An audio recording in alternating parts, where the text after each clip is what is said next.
নমরুজ বলে ইব্রাহিমরে রশি দিয়ে বাঁধো, আগুনে ফেলো। বিশাল আগুনের কুণ্ডলি করে সৈয়দনা ইব্রাহিমকে আগুনের কুণ্ডলির মধ্যে ফেলা হলো। হাতে পায়ে বড় বড় মোটা মোটা রশি দিয়ে বাঁধা সৈয়দনা ইব্রাহিমকে আগুনের কুণ্ডলির মধ্যে ফালায়। সৈয়দনা জিব্রাইল বলে, ও সৈয়দনা ইব্রাহিম, আপনি বলেন আমার পাখার আঘাতে আগুনগুলো এক পাশ থেকে আরেক পাশে, এক দেশ থেকে আরেক দেশে উড়িয়ে নেই, বিশাল আগুনের কুণ্ডলিকে এক ঝাপটা মেরে থামিয়ে দেই। সৈয়দনা ইব্রাহিম বলে, কোনো দরকার নাই, কারণ আগুনের মালিক আমার সাথে আছে। রাডাই, I don't need your help, আমার কোনো সাহায্যের দরকার নাই, কারণ আগুনের যে রব সে আল্লাহ সবকিছু দেখে কি দেখে না। বিশাল বড় মোটা মোটা রশি দিয়ে সৈয়দনা ইব্রাহিমের হাত আর পা বেঁধে আগুনের মধ্যে ফেলে দেয়া হলো। মুহূর্তের মধ্যে আগুনগুলো দাউ দাউ করে জ্বলতে শুরু করলো। হাতের রশিগুলো পায়ের রশিগুলো মুহূর্তের মধ্যে জ্বালিয়ে দেয়। বিশাল বড় বড় তক্তা জ্বালিয়ে দেয়, লাকড়ি জ্বালিয়ে দেয়, কিন্তু সৈয়দনা ইব্রাহিমের একটা পশমও জ্বালায় না।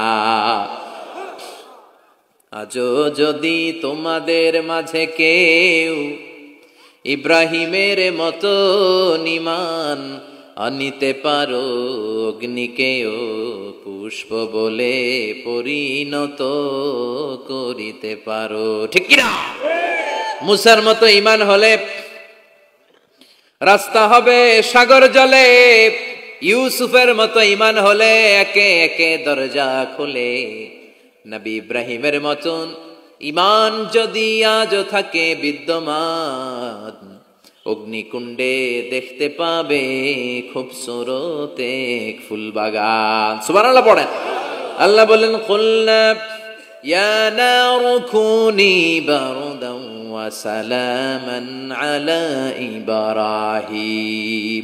আল্লাহ বললেন, আগুন, দুনিয়ার শুরু থেকে তোকে একটা ধর্ম আমি দিয়েছি, যা পাবি জ্বালিয়ে ছারখার করে দিবি, কিন্তু আজকে কয়েকদিনের জন্য তোর জ্বালানোর ক্ষমতা আমি আল্লাহ কেড়ে নিলাম। তে আমার ইব্রাহিমের জন্য ঠান্ডা হয়ে যা। কি হয়ে যা? তবে আগুন খবরদার এত বেশি ঠান্ডা হবি না যাতে ইব্রাহিমের সর্দি না লেগে যায়। সুবহানাল্লাহ পড়ে। আগুন বলে, আল্লাহ বললা ঠান্ডা হ, আবার বললেন বেশি ঠান্ডা হবি না যাতে সর্দি না লেগে যায়। আমি কি করুম? আল্লাহ কয়, বারদাউ ওয়া সালামান আলা ইব্রাহিম, আমার ইব্রাহিমের জন্য এয়ার কন্ডিশন, নাতিশীতোষ্ণ, গরম নয় ঠান্ডা নয়, এরকম জান্নাতের গুলবাগিচা হয়ে যা। আল্লাহু আকবার। সাইয়েদনা ইব্রাহিম আগুনের ভিতরে 40 দিন ছিলেন। চিল্লা এখন কয়দিন? একটা পশমও পুড়ে নাই। আগুন থেকে বেরিয়ে উনি অনেক দিন বেঁচে ছিলেন। শেষকালে নাতিপুতিদের সাথে যখন গল্প করতেন তখন বলতেন, নাতিরা, আমার জীবনের সবচেয়ে আরামদায়ক সময় কেটেছে নমরুদের আগুনের ভেতরে ওই 40 দিন। ওই 40 দিন যেই সুখ, আমোদ, ফুর্তি, আনন্দে আমি ছিলাম, আমার জীবনে কোনো সময় কোনো মুহূর্তে এত সুখ, এত আনন্দ, এত চমৎকার সময় আমি কাটাই নাই। চিল্লা এখন সুবহানাল্লাহ। এবার আল্লাহ ডেকে বলে, নমরুদ, টাইম ইজ আপ, তোর সময় শেষ, অনেক বেড়েছিস, অনেক সুযোগ দিয়েছি, আর না। আমি আল্লাহ সব সময় ধরি না, ধরলে ধরে না, ধরলে আল্লাহ ছাড় দেয় কিন্তু ছেড়ে দেয় না। সুবহানাল্লাহ পড়েন। আল্লাহ কি দেয়?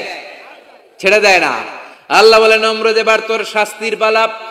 তোরে আমি ফেরেশতা দিয়ে মারবো না, জিন দিয়ে মারবো না, সাইয়েদনা ইব্রাহিম দিয়ে মারবো না, তোরে মারবো আমি ল্যাংড়া মশা দিয়া।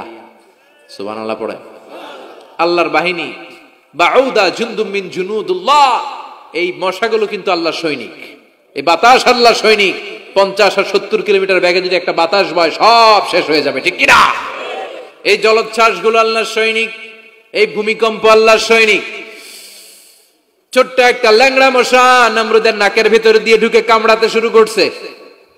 নমরুদ লাফাইতে শুরু করছে। নমরুদ রে সবাই কয়, নমরুদ তুমি ড্যান্স দাও কেন? কার ড্যান্স না, মশায় কামড়ায়। মশারও কামড়ানো বাড়াই দিছে। নমরুদ এবার I M A disco dancer, disco dancer হয়ে গেছে। খালি লাফায়, খালি ডান্স দেয়। আহা, নিজের মাথার মধ্যে নিজে আঘাত করে, ঘুষি মারে, কিন্তু মশা বের হয় না। ও মিয়া, এই মশা ঢুকছে কার অর্ডারে? এটা যদি বেরোতে হয়, বেরো হবে কার অর্ডারে? সে মাথার মধ্যে কিল মারে, ঘুষি মারে, নিজের নিজে আহত করে ফেলে, মাগার মাথা থেকে মশা বের হয়। নাকের ভিতর দিয়ে মশা ঢুকে কামড়ানো, এটা কি চারটেখানি কথা? শীতকালে যখন কাঁথা গায়ে দিয়ে শুয়ে থাকি, মশা যখন পন পন পন পন করে কানের সামনে, খারাপ লাগে না? আবার কাঁথা টাথা সরিয়ে আবার শুয়ে, আবার বন বন বন বন। তো কানের সামনে পন পন করলে যদি আপনার এত কষ্ট লাগে, নমরুদের নাকের ভিতরে দিয়ে ঢুকছে, মস্তিষ্কে কামড়াচ্ছে, ওর কেমন লাগে? নমরুদ আর পারে না, অসহ্য, নিজের নিজে মারতে মারতে হাত পা কপাল সব লাল করে ফেলছে। অবশেষে আশেপাশে চাকর বাকর খাদেম খুদ্দাম যারা আছে সবাই বললো, আমি আর পারিনি, এবার তোরা মার, তোরা মার। সবাই কয়ে, নমরুদ আজীবন নাম করে মারছো, এবার পাইছি খেলা, এবার ইচ্ছা মতো তোরা বিড়াম। এবার সবগুলো আমি নমরুদে মারা শুরু করছি। মারতে মারতে বেহুশ মাগার মশা বেরোয়। এই মশা ঢুকেছে কার অর্ডারে? বের হবে কার অর্ডারে? তারপরও বেরোয় না। নমরুদকে এবার আমারে জুতা মার। কি মার?